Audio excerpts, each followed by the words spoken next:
اعوذ باللہ من الشیطان الرجیم بسم اللہ الرحمن الرحیم. میرے پاکستانیوں،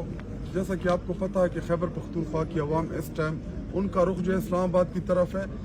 پچھلے مسلسل 18-19 گھنٹوں سے یہاں پہ جو شیلنگ، جو ظلم، جو بربریت کا سامنا کیا ہمارے خیبر پختونخوا کے عوام نے،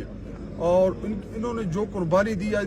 جو قربانی دے رہے ہیں، انشاءاللہ یہ رنگ ضرور لائے گی. اس ٹائم صبح کے 4 بج گئے ہیں اور ادھر تمام کے تمام ہمارے کارکنان کچھ ادھر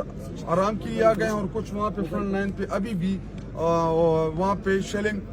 جاری ہے. تو ہمارے کارکنان وہاں پہ، ہمارے چیف منسٹر علی امین گنڈاپور صاحب جو ہیں وہ بھی فرنٹ لائن پہ موجود ہے. انشاءاللہ ہم اسلام آباد ڈی چوک، عمران خان صاحب نے جو کال دی تھی کہ آپ نے ڈی چوک پہنچنا ہے، تو انشاءاللہ ہم ہر صورت ڈی چوک پہنچیں گے، چونکہ ادھر انہوں نے رکاوٹیں کھڑی کی ہیں، یہاں پہ کڈے کھودے ہوئے ہیں، اور یہاں پہ اس ٹائم جو پنجاب کی پولیس ہے وہ ہزاروں کی تعداد میں موجود ہے. اس ظلم اور بربریت کے باوجود میں اپنے خیبر پختونخوا کی عوام کو خراج تحسین پیش کرتا ہوں، ان کو سلام پیش کرتا ہوں کہ جس بہادری کے ساتھ یہ اپنے لیڈر عمران خان صاحب کے ساتھ کھڑے ہیں، انشاءاللہ ان کی یہ قربانی رائگاں نہیں جائے گی، اور وہ دن دور نہیں کہ انشاءاللہ ہم اڈیالہ سے اپنے لیڈر عمران خان صاحب کو باہر نکالیں.